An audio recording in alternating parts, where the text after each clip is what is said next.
കൂടുതൽ വാർത്താ അറിയിപ്പുകൾക്കായി കൊച്ചി വാർത്താ ചാനൽ സബ്സ്ക്രൈബ് ചെയ്യുക. വടകരയിൽ മത്സരിച്ചാൽ കെ മുരളീധരൻ ജയിക്കുമായിരുന്നുവെന്ന് പത്മജ വേണുഗോപാൽ. എന്തിനാണ് തൃശൂരിൽ കൊണ്ടുനിർത്തിയതെന്ന് മനസ്സിലാകുന്നില്ല.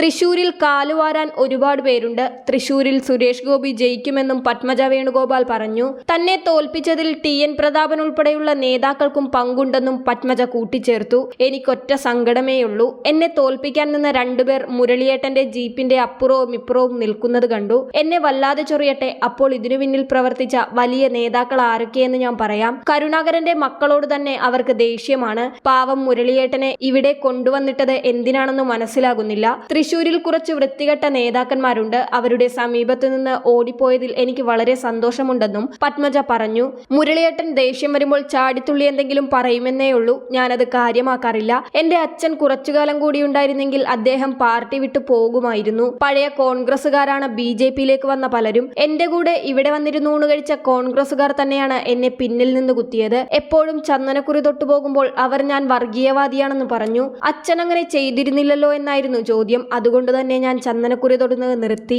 കഴിഞ്ഞ ലോക്സഭാ തെരഞ്ഞെടുപ്പ് പ്രചാരണത്തിനായി എന്റെ കയ്യിൽ നിന്ന് 22 ലക്ഷം രൂപ അന്ന് DCC പ്രസിഡന്റായിരുന്ന MP വിൻസെന്റ് വാങ്ങി. എന്നിട്ട് പ്രിയങ്ക ഗാന്ധിയുടെ റോഡ് ഷോയിൽ വാഹനത്തിൽ പോലും കയറ്റിയില്ല. ഇക്കാര്യങ്ങളെല്ലാം ചൂണ്ടിക്കാട്ടി സോണിയാഗാന്ധിക്കും രാഹുൽ ഗാന്ധിക്കും കത്തയച്ചു. KPCC പ്രസിഡന്റ് K സുധാകരൻ മാത്രമാണ് ആത്മാർത്ഥമായി പെരുമാറിയത്. BJP ഒരിക്കലും വർഗീയ പാർട്ടിയാണെന്ന് തോന്നിയിട്ടില്ലെന്നും പത്മജ കൂട്ടിച്ചേർത്തു. ചാനലുകളിലിരുന്ന നേതാക്കളായവരാണ് ഇപ്പോഴത്തെ യൂത്ത് കോൺഗ്രസുകാർ. അവർ പറഞ്ഞാൽ തനിക്ക് പുച്ഛമാണെന്നും പത്മജ പരിഹസിച്ചു.